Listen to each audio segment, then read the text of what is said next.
This is Women in PR, a podcast about inspiring women that have embraced PR and made it shine, changing it for the better every day. It's about mentors, founders, researchers, role models, leaders. I'm Anna Adi.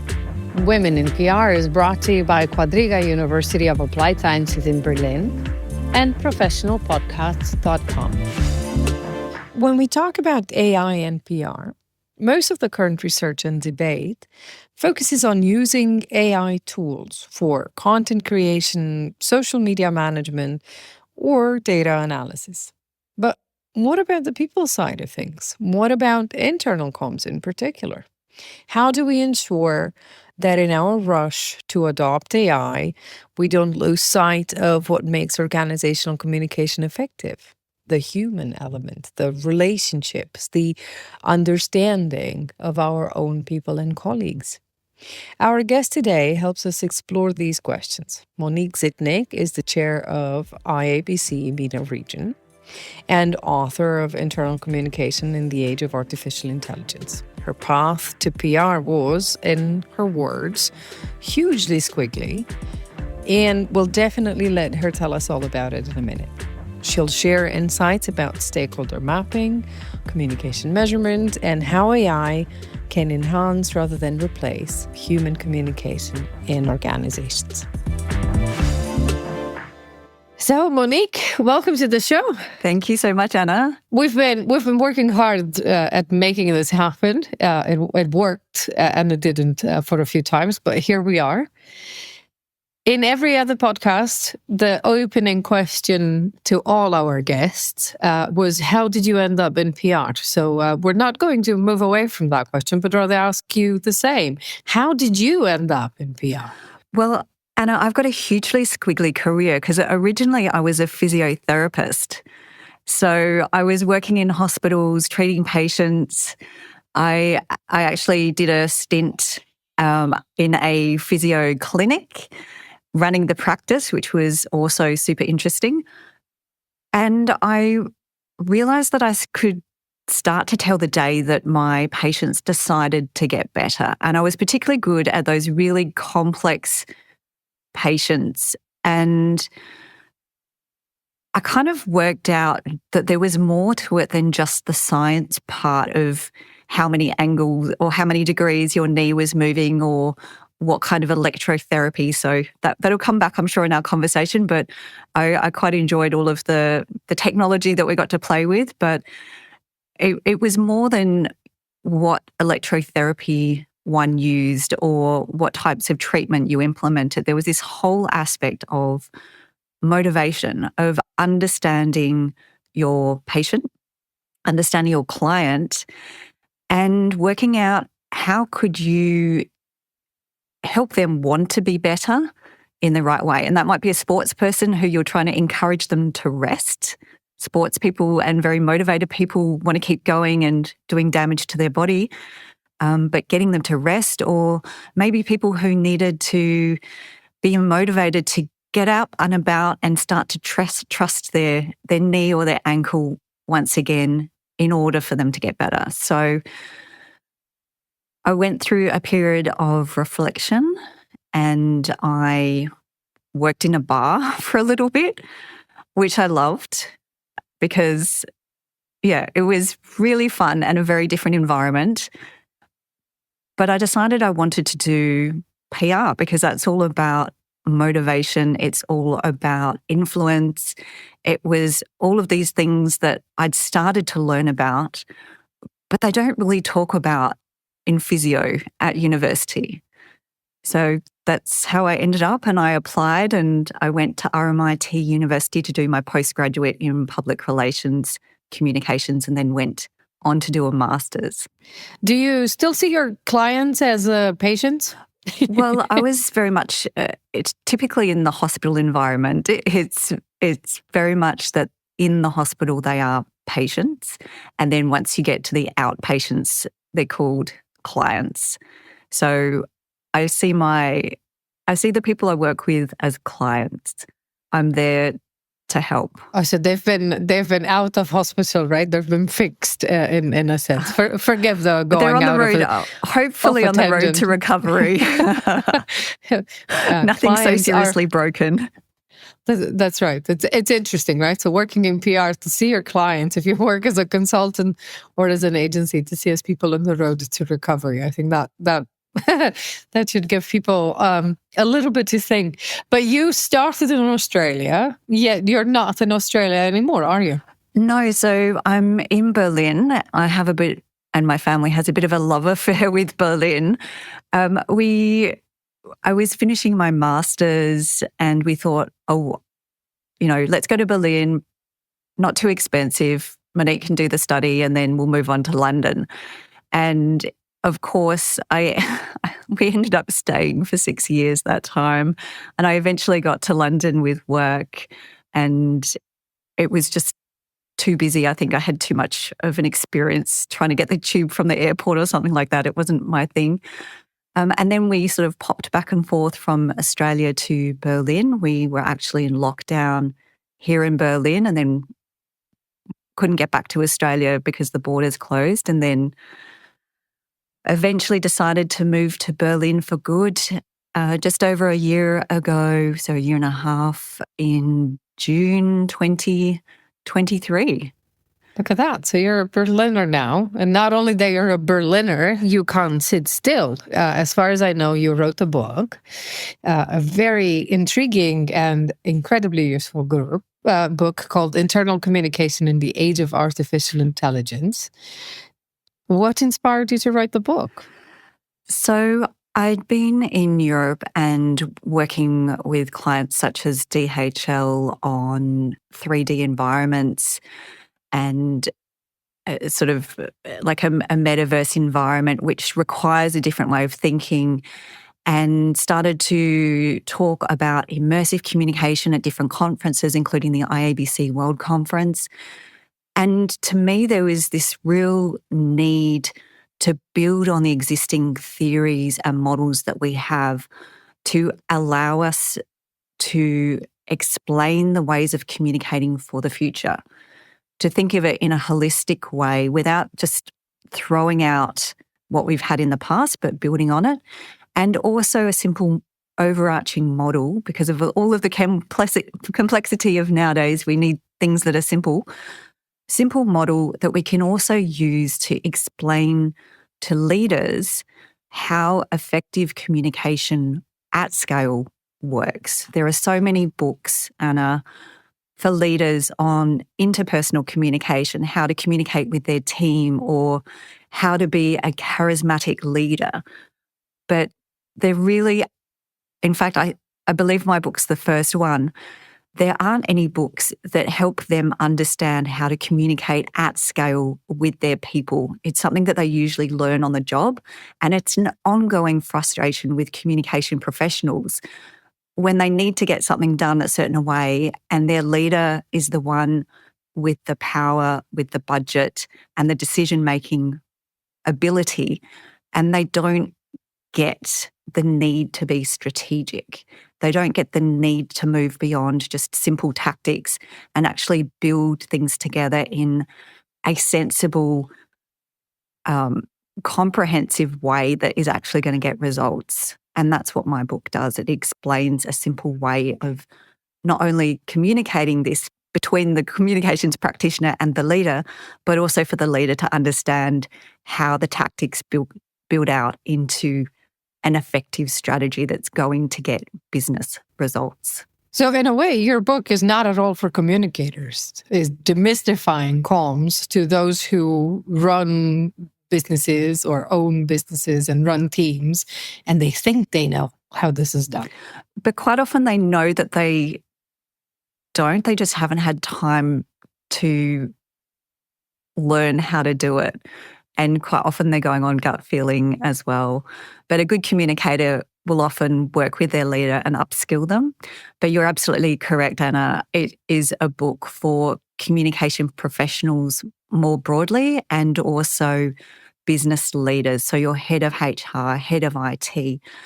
And it's to help explain how internal communication works in our age of artificial intelligence, because things are just so much more busier, so much crazier, so much more change, that the only way to be effective is to be strategic. Now, let's take it one step at a time. Now, I know you're recording your book right now. So for those of, our listeners and everybody else who's not bothered to read it, though I highly recommend reading it, you're going to read it to them. But while we're waiting for you to finish, let's go a little bit deeper. So in your book, you have a beautiful but very useful 3-layered model where you talk about having a foundation, then network, and immersive. And you sort of explain how this model, so again, going from foundation to network and immersive, places employees at the center of comm strategies. Could you explain a little bit more? These are your concepts. It would be silly if I did, and I most likely have the chance of messing it up. So, here it is from the author. There's no, with no doubt, this is the correct interpretation of the model. And award-winning author Anna. That was the wonderful news that I woke up to this morning. The model is, think of it like a layers of cake, but there's a bottom layer that needs to be fulfilled, and that's based on David Berlow's sender-receiver model that everybody knows. It's the let me send you a message, you receive it, and send something back, and that's now considered the dialogue model. Some people talk about push and pull, which I absolutely hate, and that's another thing to talk about. But the basic focus of this is that you have to know your audience. That's first and foremost. And it's the modern version of David Berlow's model. So just this absolute focus on knowing your audience. But then that's extracted across the other layers. So the network layer is understanding your communities and how the networks work together, how people are influencing each other. And I've just finished Seth Godin's book on strategy, and he talks a lot about networks. So that fits all in there. And then that's taken even further to immersive communication, where not only is it about knowing your audience and knowing how they interact with other people and how that influence works, but then putting them in the center of the experience. And it's experience-based communication. So giving them choice, giving them agency in how they consume content, how they interact with it, and how they're affected by it. So it's also a little bit subliminal. So moving slightly into the dark arts, where those topics of ethics that I know that you've been speaking about with your other guests come into play, particularly at this more nuanced and sophisticated way of communicating. And it's the way for the future as well, if you look at our content overloaded world. But in this model, so you said we have a cake, we need to understand first how individuals connect with one another, but it's never dual relationships, right? So this is what you're saying. Basically, in the network level, we need to understand that we are part of multiple communities at the same time, groups, and they don't work in the same way, right? And so then the top of that, as you said, this immersive element is how we talk about effective communication.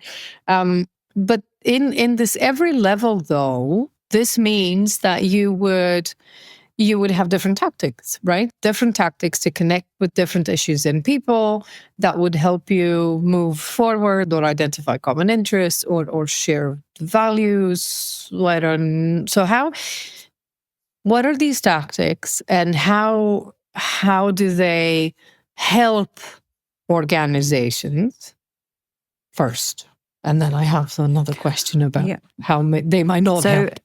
So an easy way to think about it is maybe not a cake, but maybe a toolbox where you've got these different tactics or tools in each level. And, those beautiful toolboxes that you see at the hardware store or that you might have in your shed, where you open it out and you've got these 3 different layers and you can select what you need from each layer.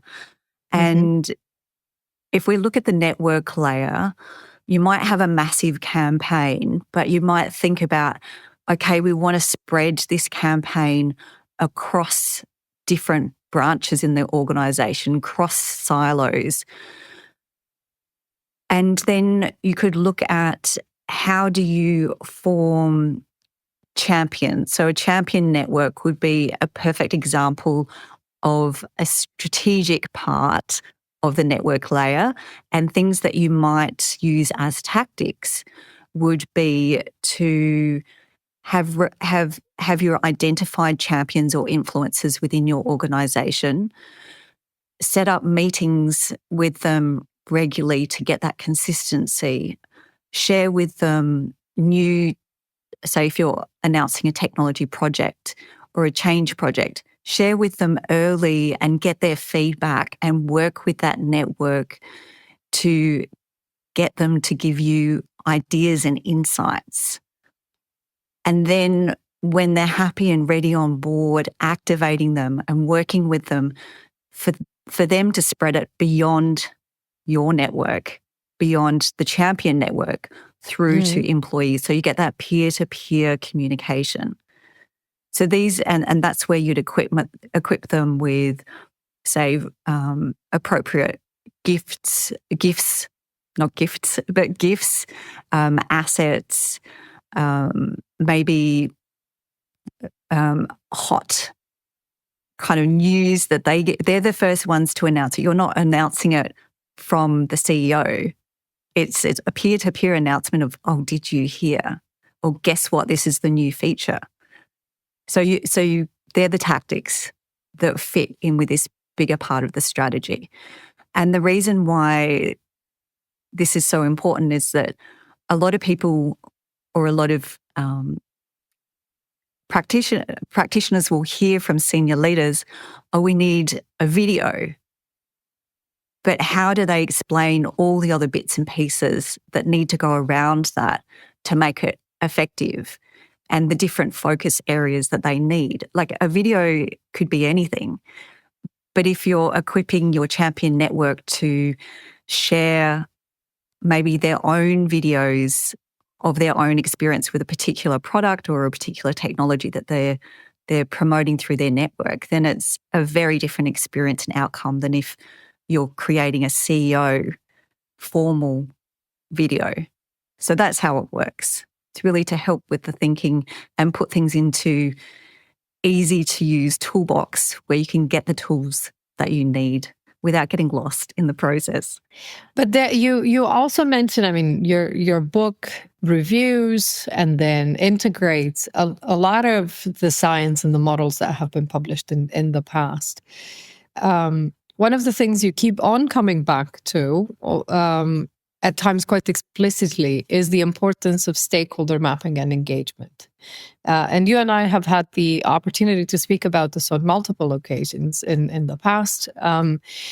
But in practices, and my pet peeve, that in practice, individuals often focus on broad groups. This is what some of the models out there are suggesting to you, that everybody needs to start big and then go smaller and smaller. But for at least my experience is that, we don't go smaller and smaller. We just get fed up with it and we leave it with groups, or we don't have time for it. For internal comms in particular, groups are completely not helpful, right? So you're talking about how the stakeholder mapping and analysis is quite important to help you to find those peers. Do you have any recommendations of how do you get a nuanced understanding without sticking to groups? The department so and the other department so. Departments don't decide things. It's the people in the departments with the relationships in the departments that design things. So what do you recommend? Absolutely, Anna.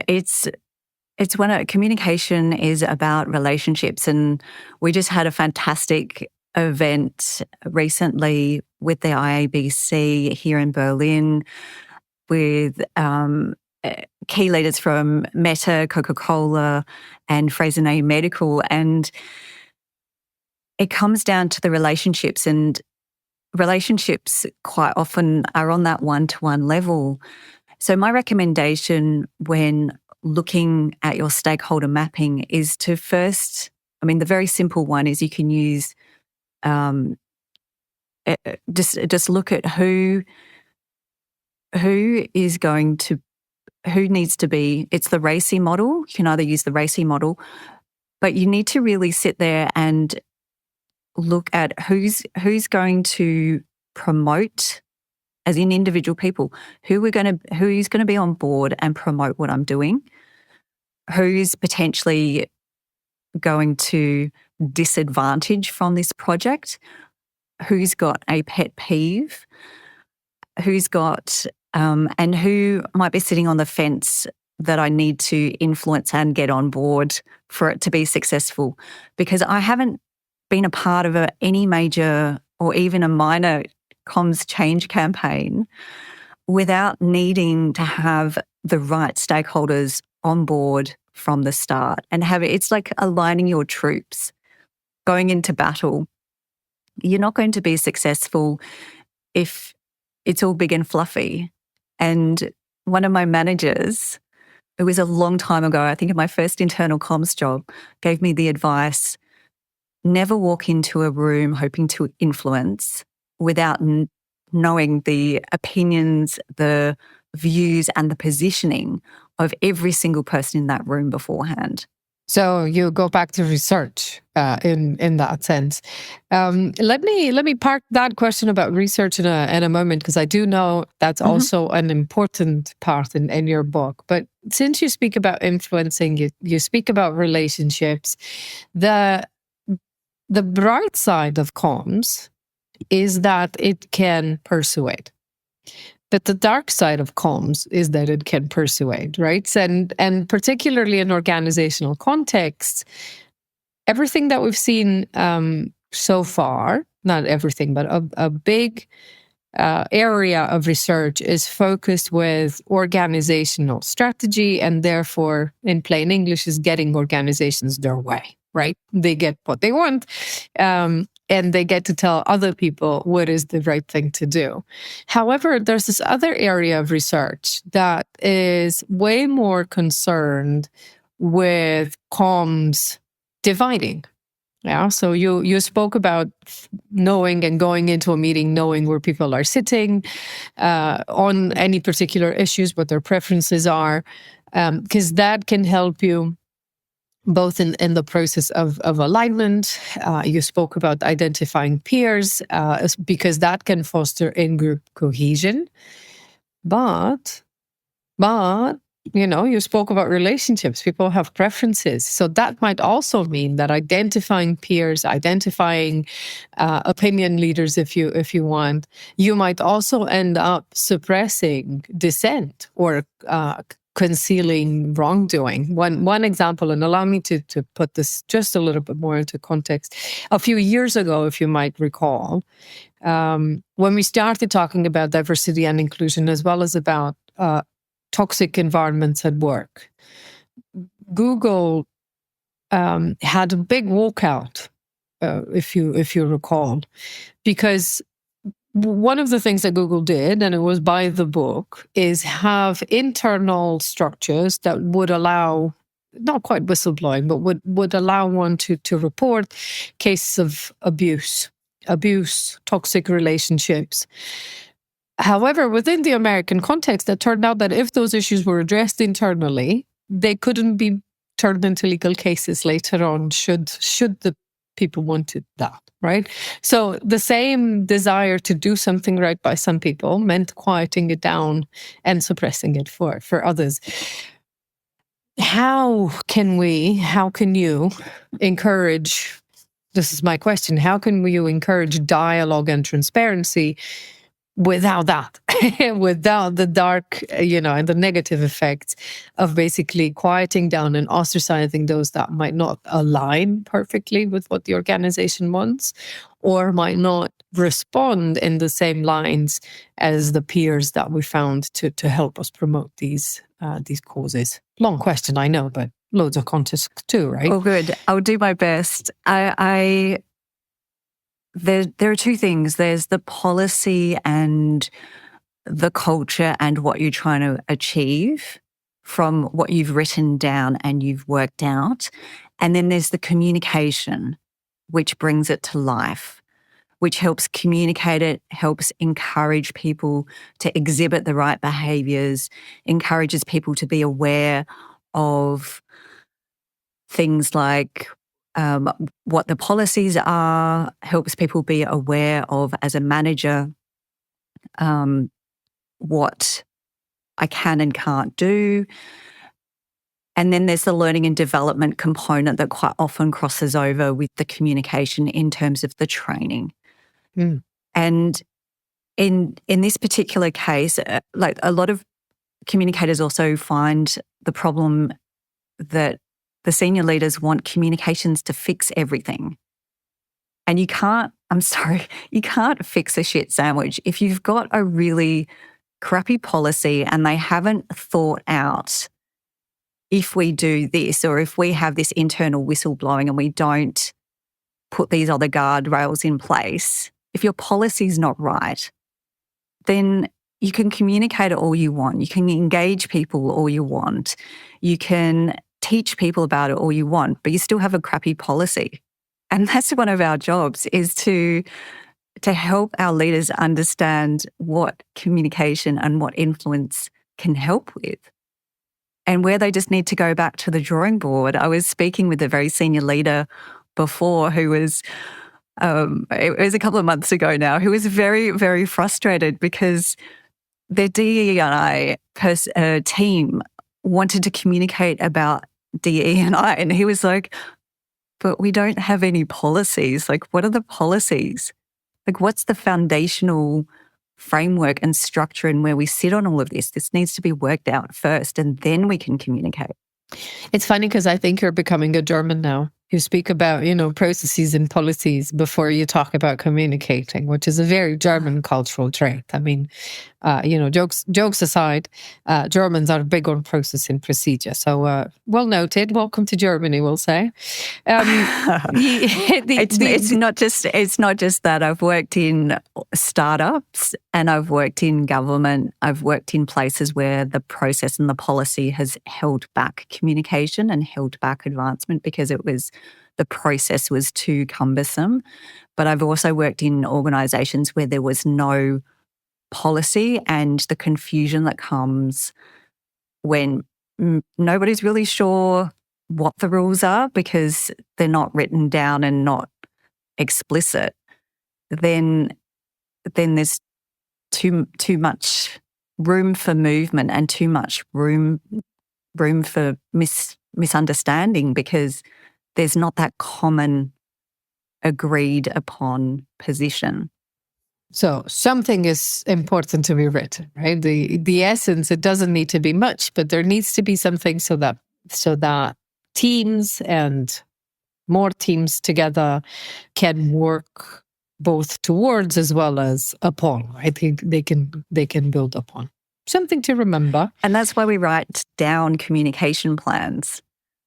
It's fine if you're working on a project by yourself, you can keep it in your head. But the moment that you want to be collaborating with people and potentially a large number of people, it helps to even have a one-pager with your thinking down on paper, the proverbial paper in our digital world. But that's why we write communication plans. That's why we spend the time to do it. And that's why we email it or put it in a shared drive or send it to someone on Slack.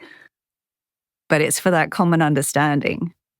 Now, one of the other things that you've mentioned in your book, and we've already touched upon, is measurement. I mean, even this act of writing things down, right, is essential if you want to set up measurement, right? It's your benchmark in a sense. And every sort of project, as long as it's organized, would have to have a beginning and a reference, right? And if these things aren't written, then it's challenging. But in your book, you talk quite a little bit about communication measurement, but you try to steer your readers away from employee engagement metrics. Which, by the way, I'm very happy to see. We've had these conversations, but you're not here because of my approval, or because of my agreement with what you wrote. But I wonder if you would have other, alternative areas that internal comms should focus on, and if there are any specific metrics that you would recommend, so that you would have a more holistic view of comms. And then we stop looking at vanity metrics, so many clicks, so many hearts, so many likes, so much reach because, the pet of the person was there. And so it's not 2 eyes, but it's 4, and the tail. And so how do we move away from these engagement easy metrics that platforms would usually provide to us to something that is more meaningful? And this is the question that I get from a lot of practitioners is, what should my dashboard look like? And my answer is, what are you trying to measure? What are your goals? I can't tell you what needs to be on your dashboard unless I actually know what you're trying to achieve. And you're absolutely right about the vanity metrics, Anna. If we talk about employee engagement is a certain measure. It's not a measure of everything. It doesn't measure how happy an employee is. It doesn't measure how likely they are to stay with the company. And it doesn't measure how productive they are. You can be, one of my friends says they can be like free-range chickens. They can be running around super engaged and super busy, but not actually being productive and working on what the company needs them to work on. And this is why it is a false friend. It's an important measurement, but it's not the only and the right measurement. And you and I both very much enjoy Jim McNamara's work because he encourages a range of measurement points. There is everything from what you're actually doing. You have to do something for something to change. So you've got to measure what you're doing. And that's still a valid point. We sent out 5 emails. That's fantastic. You did 5 emails. But then what next? So we look at things like clicks and open rates. Yeah, clicks and open rates or social media posts. So we put out 5 social media posts and we have this many likes. So that's the vanity metrics. And then it goes further, like what did that achieve? How many shares did we get? How many later on changes or is there anything that you can measure that shows how the outcomes of what you've done?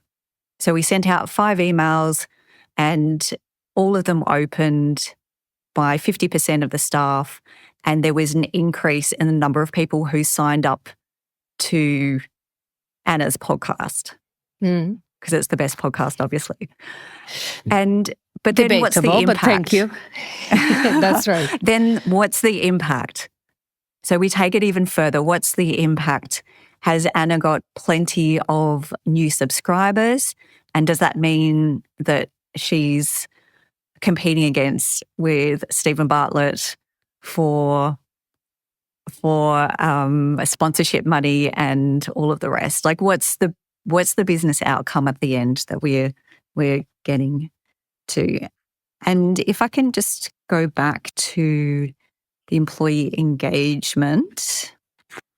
She says flipping through her own book, just so that you know what's going on in the background.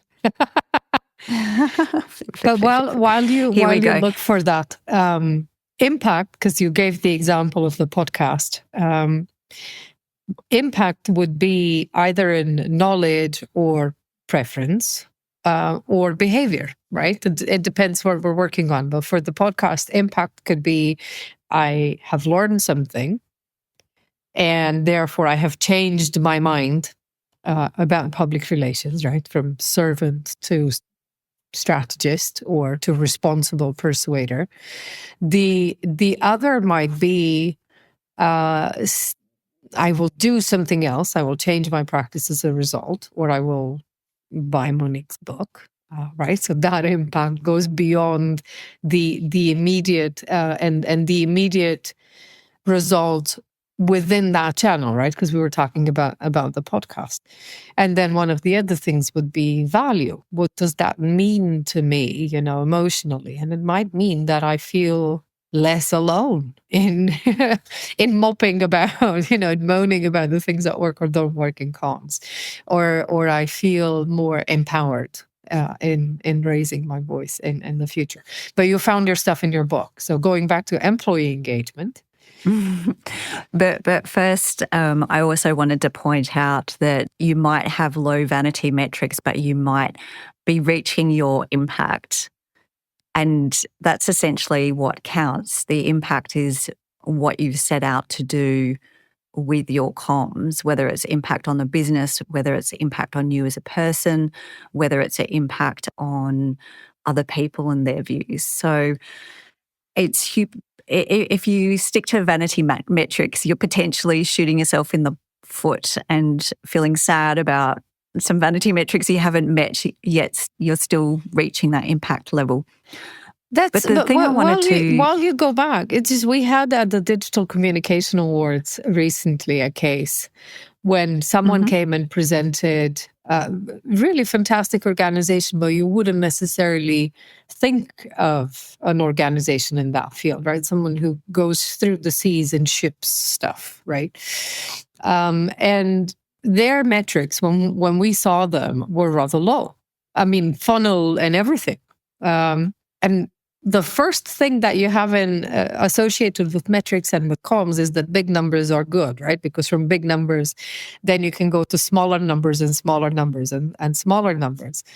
But then we had the pitches at the Digital Communication Awards, and the person who was representing the organization came and explained they didn't need to reach that many people, but they needed to reach the very good people. And one person converted meant millions in return for this organization. And so that's exactly what you're saying. Sometimes you really do not need those big numbers, and we're fooled by this story of big numbers are good, but rather, the impact, that conversion, what it means and what it brings and return is what matters. But I've interrupted you 3 times over. Now I'll keep it to myself. No. I just want to be indulgent and pick up on this one, indulgent for myself, pick up on this one, Anna, because people often forget that comms is trying to reach a goal, and you have a clear goal or outcome, and you need to be focused on that and measuring that outcome. And then everything that you do to get there is fantastic and great, but unless you're actually reaching that outcome, what was the point of all your blood, sweat and tears, all your energy, all the time, money and resources? So I love the example that you just gave of the comms strategy, which reached that outcome, and it didn't need all the vanity metrics in the middle, because that's not what they were setting out to do. And that's what I would like when everyone talks about their dashboard. I would like everyone to stop and think, what are the outcomes and what are the actual different steps along Jim McNamara's model that they would expect to see to reach that outcome.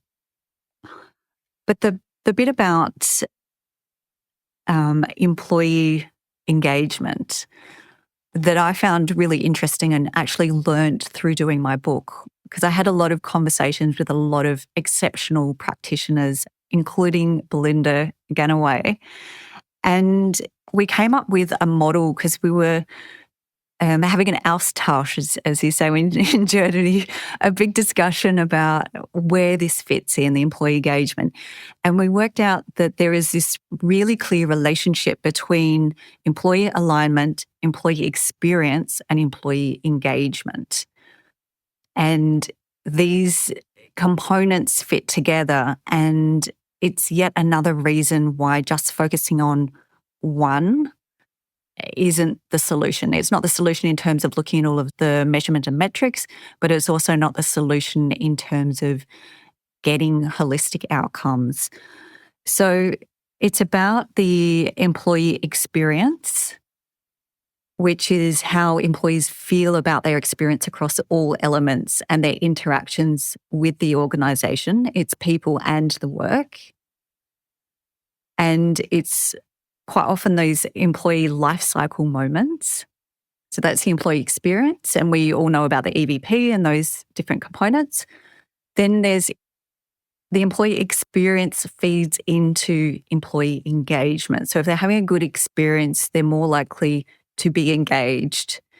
And this is the level of commitment, the enthusiasm, the dedication that they have towards the company. And in my cynical mind, Anna, companies love this because it means more overtime.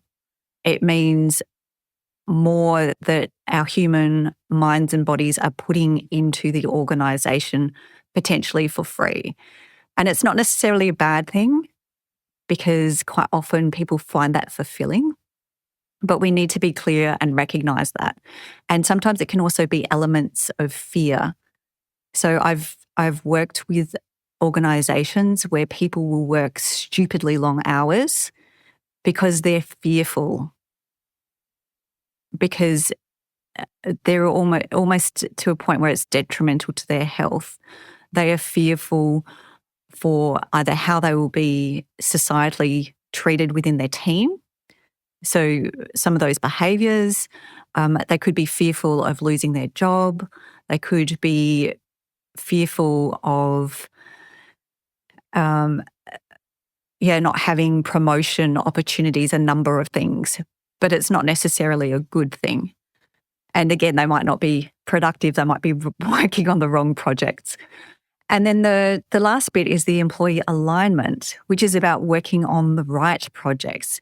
It describes the understanding and acceptance that employees have of the company's goals, purpose, mission, and strategy. And it's also the extent to which they translate their understanding of this into the daily decisions and actions that they make.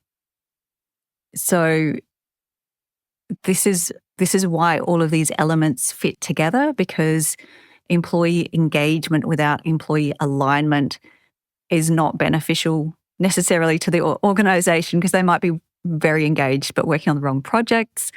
And then employee alignment feeds into the employee experience again, because they feel that they're contributing and they're making a positive impact within their organisation.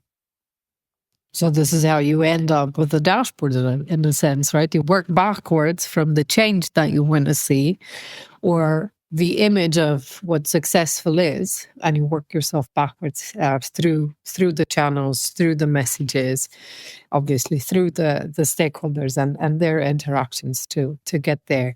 But you mentioned fear. And so I'm going to jump to your next sort of level of the book.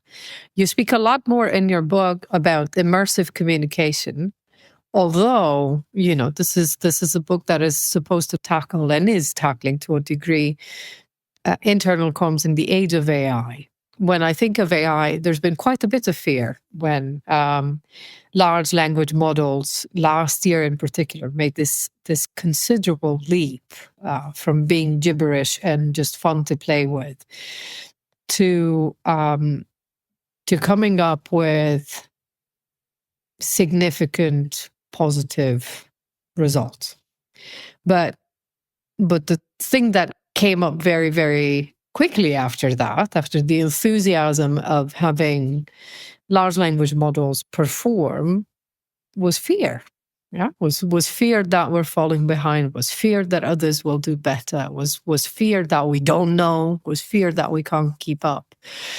And so one of the things that you keep on talking in the book, both with AI as well as is immersive, is that we need to become comfortable with AI, that we need to think of how do we deal with technology in general in a way that it doesn't maintain that human touch.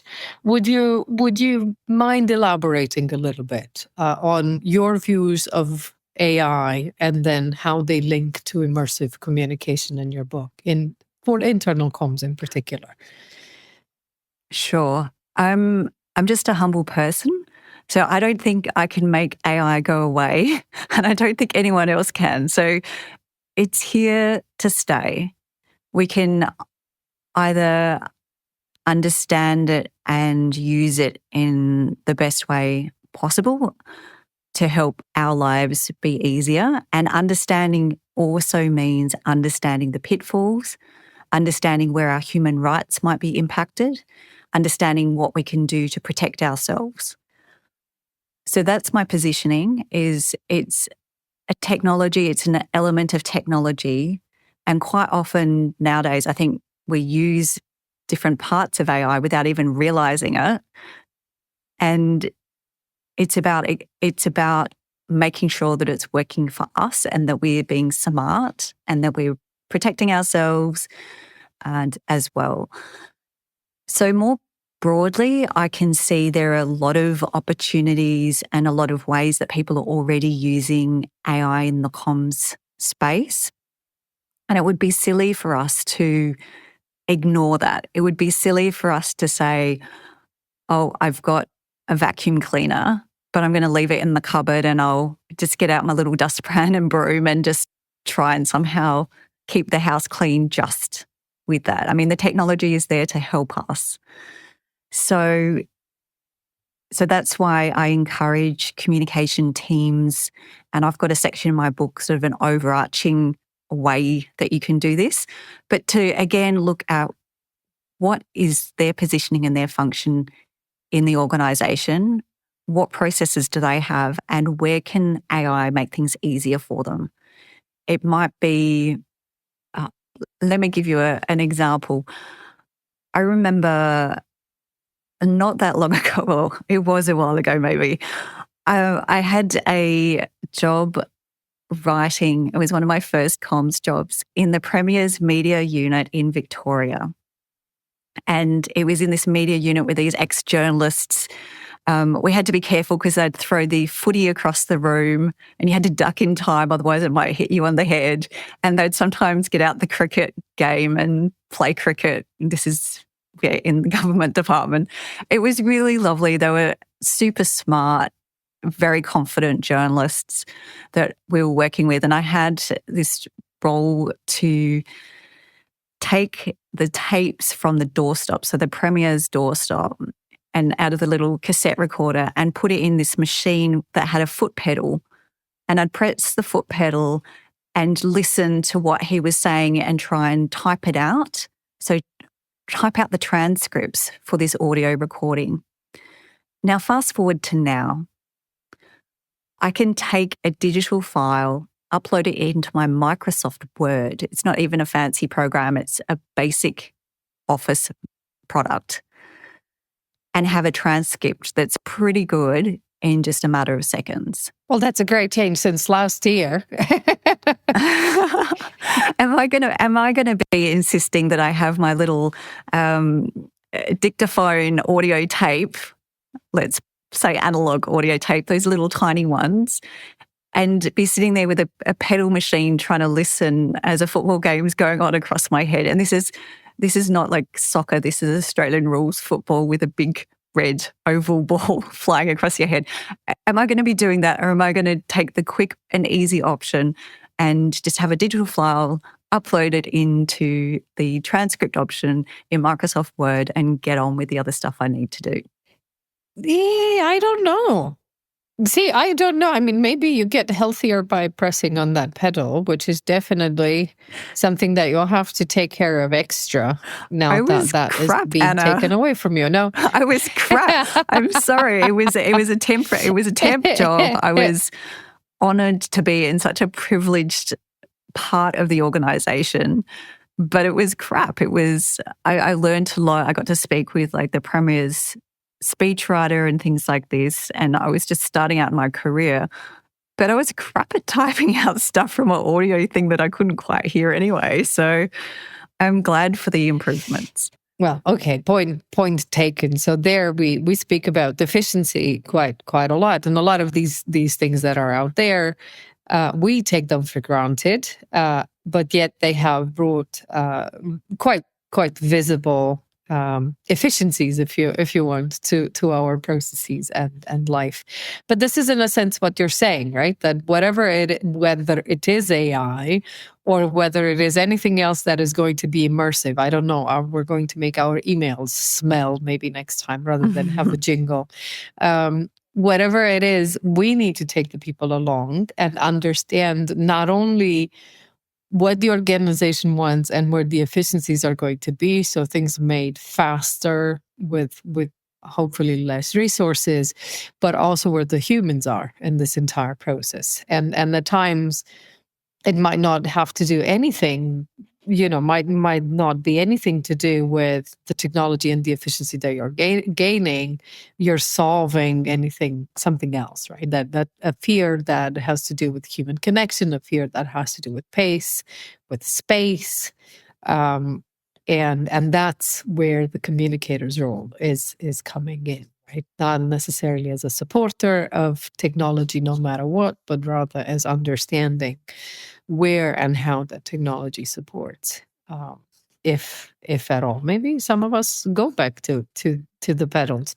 But there's one more thing. So since we still talk about AI, and you've mentioned AI being transformative, and transformative for comms and internal comms as well.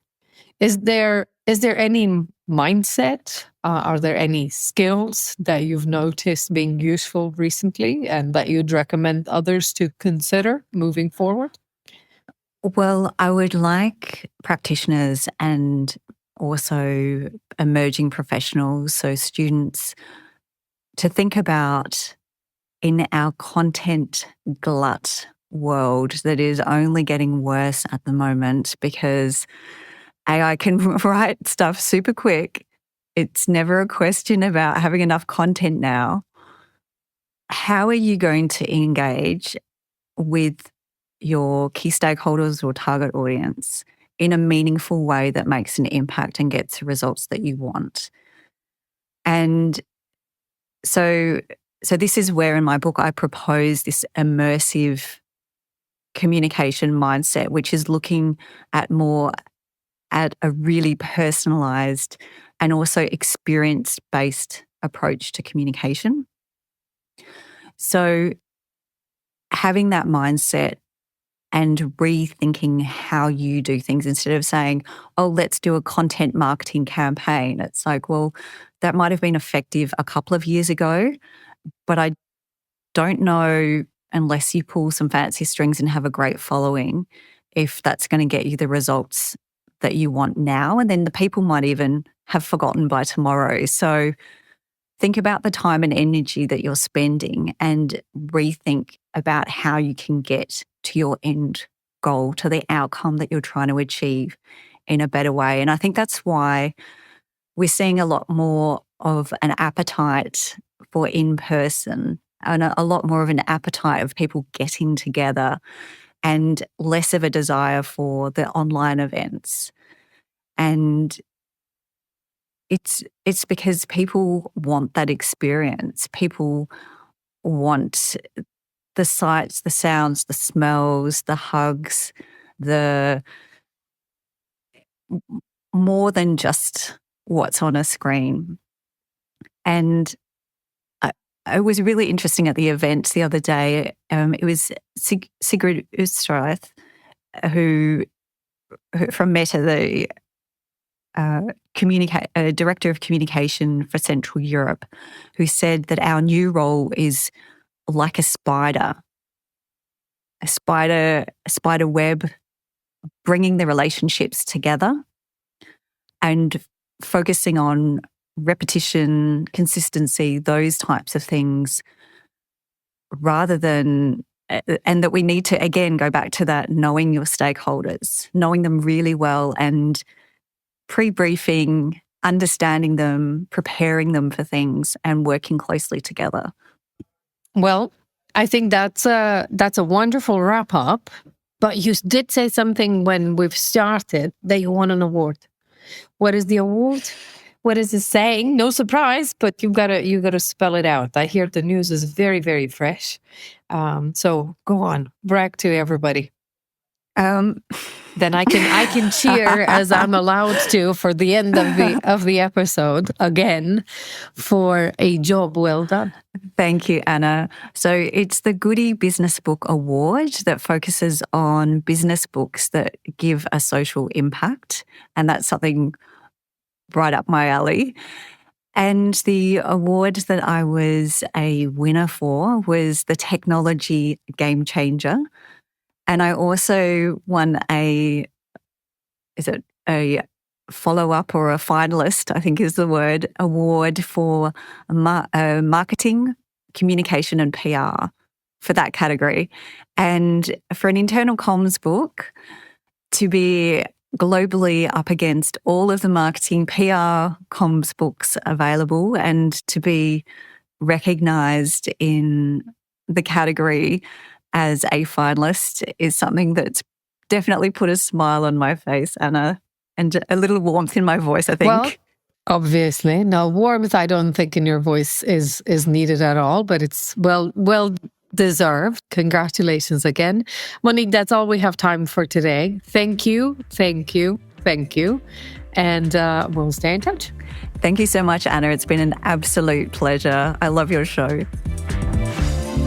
The future of internal communication isn't just about implementing new technologies. It's about understanding how these tools can help us build better relationships and create more meaningful experiences for employees. And as Monique has shown, this requires both strategic thinking and a deep appreciation for the human aspects of organizational communication.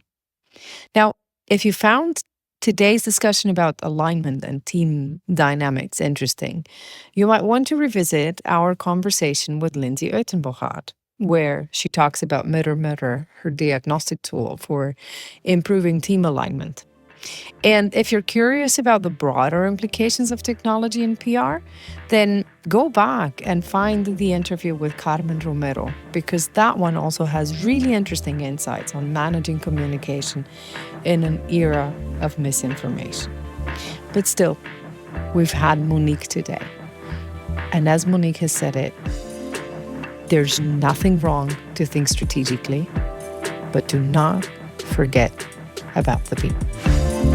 Women in PR is brought to you by Quadriga University of Applied Sciences and professionalpodcasts.com.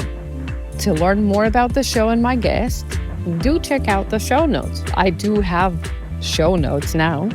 And if you like the show, please do share it. Now, if you have comments and suggestions, you can find me on LinkedIn or Instagram. Yes, I've moved from Twitter. I am on Instagram. I am Anna Adi. Thank you for listening, and till next time.